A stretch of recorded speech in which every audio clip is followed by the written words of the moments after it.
So the process is very similar to that of creating a user. So we go to the user groups. So here I have created a sample user group. If you see, it's an IT group, IT-group. And this group, there is one user, sample user. So previously created user, I've just pushed him to this IT group.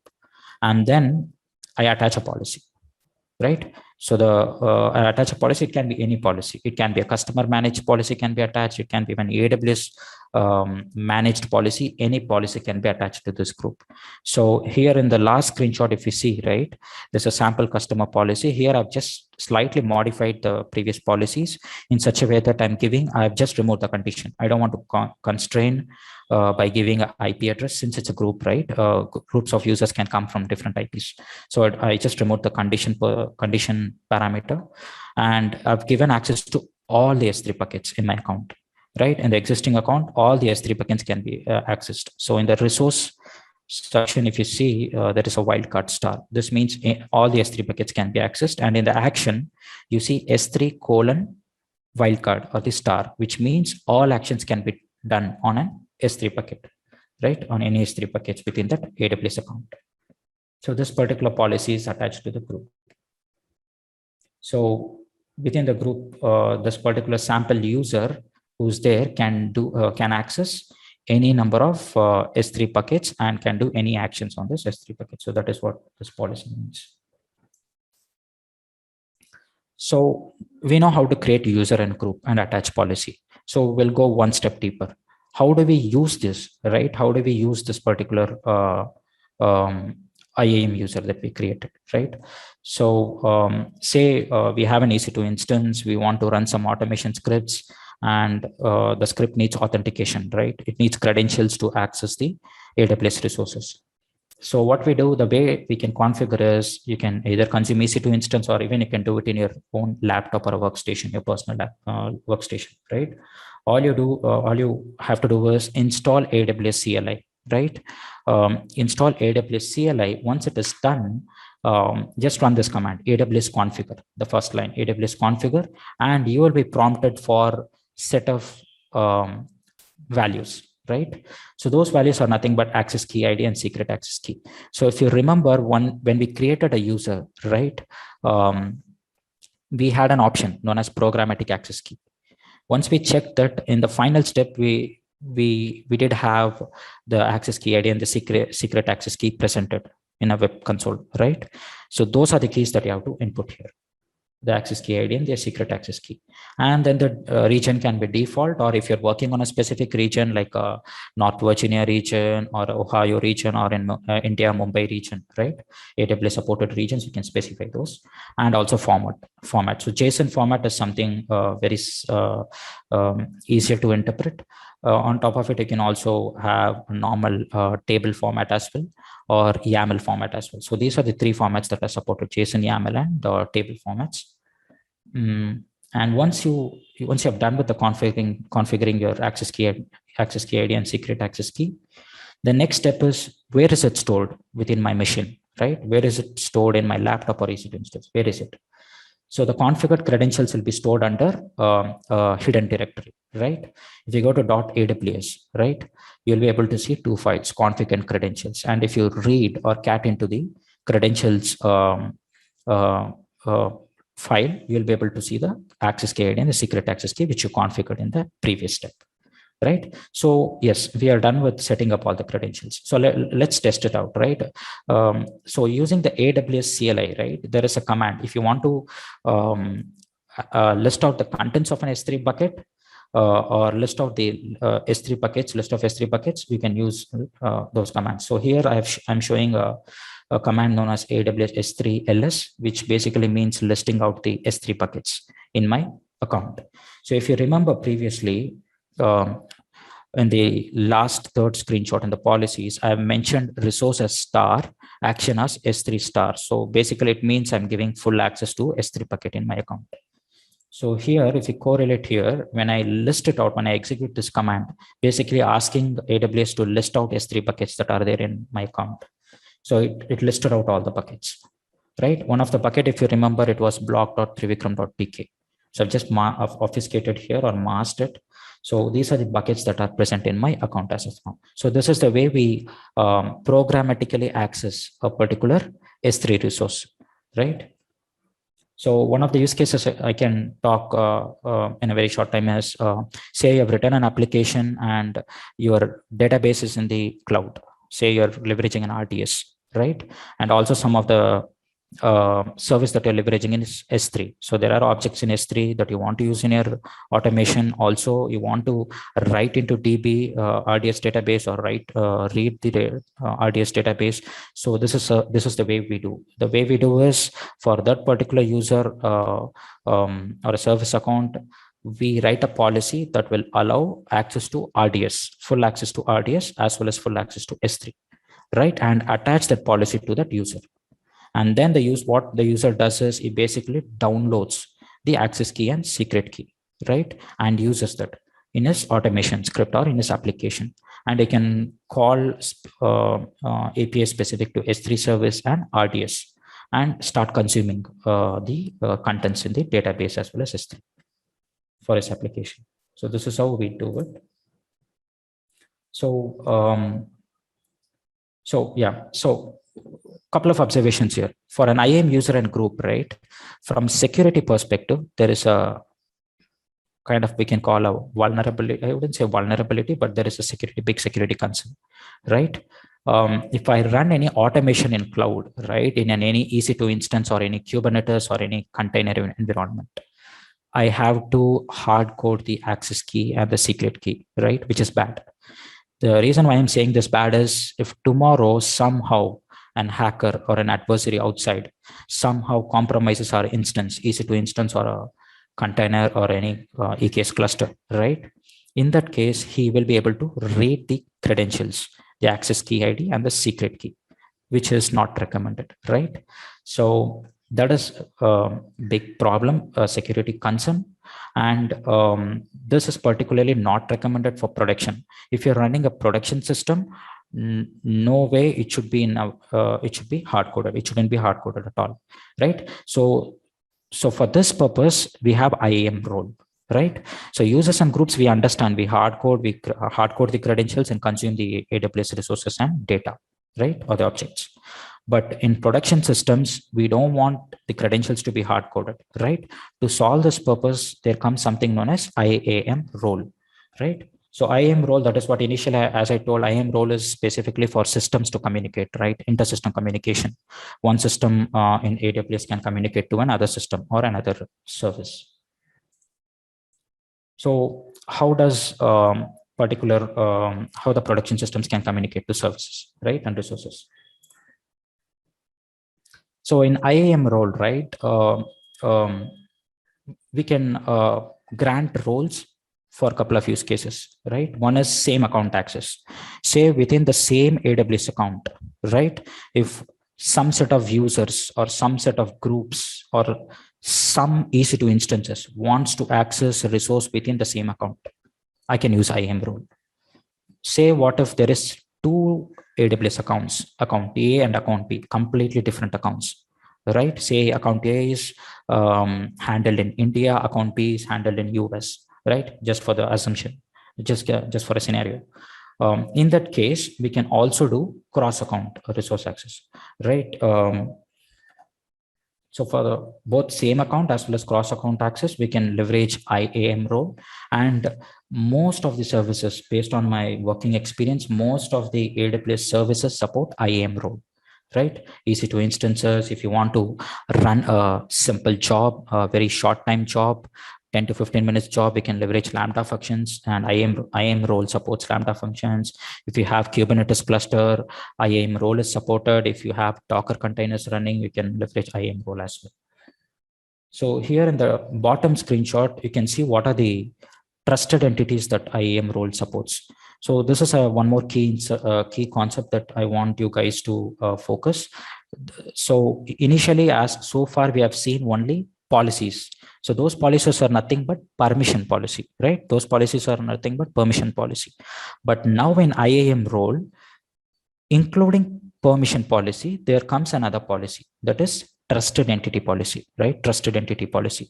So trusted entity policy is nothing but it is trusting something, right? I can basically I can trust I can trust a resource, can be a EC2, Lambda, or any service, or I can trust another account itself, account B, right? Or account C, or different accounts. Or we also have advanced concepts like federation and other accounts of other concepts which I don't want to go. So basically, IAM role will help us help these services and resources to access other services. So right. So as I mentioned, IAM role has two policies: permission policy and trust policy. Permissions policy is similar to JSON, similar to the policy which you saw. It's in the JSON format, and we define what are the services that are permitted to access and what actions can be done, right? And trusted policy is also a JSON document. It's a JSON policy where we just define something known as principle, right? There is something known as principle. Principle is nothing but who can access, right? So far in the policies, what we have seen is what can be accessed, what actions can be done, right? Now comes something known as within the trust policy, who can access, right? Who can access are nothing but principle, who I can trust. So that is the reason this particular policy is termed as trust policy, right? A trust policy is a necessary resource, right? It is a necessary resource that has to be in the role for it to work, right? So let us go to the next. Yeah. So here we'll go through a couple of scenarios here for IAM role for better understanding. So the first scenario is within the same account. So this is happening within a single account where I want one of my EC2 instance, one of the EC2 instance to access an S3 bucket within the same account. So the way I would go about setting up a role for this is I'll go to create role. So I'll select the first option, AWS service, right? And below you'll get a list of services. So basically the list of services which you see, EC2, Lambda, API Gateway, AWS Backup, Chatbot, so many services, right? This service supports IAM role, right? So here our use cases, we want to grant or trust EC2 to access S3.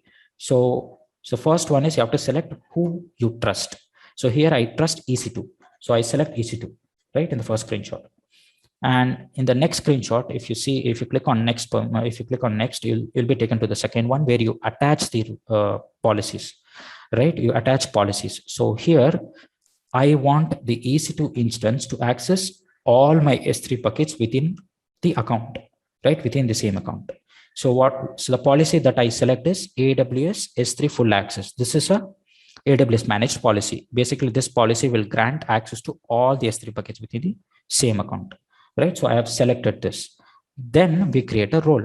So we just give a name to that role and then just click on create role. So now we have a role that has two things. One is whom I trust and what is allowed for the trusted entity, right? In this case, we are trusting EC2 instance and we are trusting EC2 instance to give only, access to S3 buckets. So that is what this particular IAM role is about. So now we have created an IAM role. We have a good understanding of how to go about creating IAM role. So how do I consume now, right? How do I consume in my automation, right? Or even for some other user, right, within the account. So here from the JSON perspective, right? So this is how the policy look like. So here I showed it in the web console perspective, but if you're a programmer, you want to see from the JSON perspective. So this is how it looks like. So here the first one is a permission policy that we created where we are trusting all the services, all the S3 buckets and all actions or API calls with on the S3 bucket. The second trust policy talks about who do you trust. So in the trust policy screenshot, right, there is something known as principle. Principle, as I mentioned, is something who you trust. So under the principle, there is something known as service, and within service, you mention what service you trust. Here in this scenario, we're trusting EC2 instances. So that is the reason this particular entry is there, ec2.amazonaws.com. If it's an S3, if you're trusting an S3, then there will be a s3.amazonaws.com. If it's a Lambda, then it's a lambda.amazonaws.com. So this is how the permission and trust policy will look like. Now it's time to consume that. we have the IAM role. It's time to consume that role. So the way we consume this role is, um, we'll just follow the simple step. We launch an EC2 instance, and during the launching process, right, we attach the role. Here, if you see, during the instance, we select all the which VPC, what are the subnets we want to host, all those things. On top of it, there is a section known as IAM role. So here I have selected EC2 S3 role. So this particular role was created. If you see here, right, a couple of slides before, we have created EC2 S3 role. So this role is attached to the instance, right? So once I create the EC2 instance, right, that's it. We have the particular EC2 instance have access to that S3 bucket. And similarly, what if I have created an EC2 instance, but I have not attached a role, right? Even in that scenario, to existing EC2 machines that have no roles attached, we can attach as well. So all we have to do is go to instance and click on modify IAM role and attach, right? So here we can see our role, EC2-S3-role. So this is attached. So now we can see how do we access, right? In the screenshot, if you observe, right, I've run the same command. I have not configured any credentials in the EC2 mission. If you remember, I have not entered any access key or the secret key, right? All I do is go in there and type AWS S3 list. Give me the list of S3 buckets in the account, and it lists out. And similarly, the second command I run is I go to a specific bucket, that is blog.trivikram.tk, and then ask the AWS to list out the objects or the files in that bucket, and it inputs, right? It basically outputs, or it displays saying what are the buckets that are there, and it can do all actions like copy, download, write, everything, right? How does this happen, right? When it came to IAS user and group, we remember we hard coded the credentials, the secret key and access key. But here in this case, there was nothing there, right? We didn't do any hard coding things, but still we are able to access. So this is possible because of something known as STS, right? In IAM role, STS is a key concept, secure token service. So this is linked with the trustee. So if you go over this, right, so the STS service basically gives a temporary access by generating a temporary credential, right? It's a temporary credential, not a access. It's a temporary credential it generates, and to the trusted users. So if you see, this is a trusted user. So in our IAM role, we are trusting EC2 instance. So for the EC2 instance, it trusts and generates a credential to access S3 buckets, right? This works very similar to the access key and secret key, which we hard coded, right? Only thing is, every now and then the credentials will expire and it will regenerate again the credentials, right? And these credentials are stored in a safest place. There is something known as 169.254.169.254 IP address, which is something, it's a service that is available only within the VPC, and it is only accessible within the EC2 instance or the machine, right? Outside it cannot be accessed. So using that, it basically gets access to this temporary key. So we'll go over that in some time. So now we generate a key, right? So basically it generates a key. What we understand is IAM role generates a temporary keys, right? This key can be configurable to any time. It can be configured for as low as 15 minutes or can be configured for hours, right? Say I want to give access for 3 hours, right? I want to generate credentials for that can be accessible for 3 hours. You can do that as well. So once the credential expires, right, I can again generate AWS assume, right? Assume command or within the CLI, and I can basically, it again regenerates a different new set of credentials and I'll start using it. So that's how this works. So this is something it happens automatically, right? So this is how IAM role works. So there is a user in account A. So we'll assume this is the second scenario. There is a user in account A, and in account B, there are services, right? The user wants to access either it can be S3 bucket or EC2 instance in account B. So this user needs access to resources in the account B. So basically, the way we do it is in account B, right? In account B, we create a role. We create a role trusting the account A. right? In account B, we create a role, we create a policy first. We create a policy, and within the role, we trust the particular account. So if you remember some time ago, yeah, here the screenshot. So if you see here, in the scenario, there is two accounts, account A and B. Account A is InfoSec personal, and account B is DevSecOps personal. Two different accounts. Say here, EC2 instance in account B, right? Account B, that is DevSecOps personal, wants to access S3 buckets in account A. In this case, the way I would create a role is, in the create role, initially we consumed AWS service, the first option, but rather now, since it's a different account, cross account, right? Two different accounts. So we select another AWS account, right? And then we enter the account ID, right? So here we trust this account ID, right? So EC2 instance in account B wants to access S3 buckets in account A. So we trust this account B, and we use this account AWS account number of account B here. So basically from account A, I am trusting account B, right?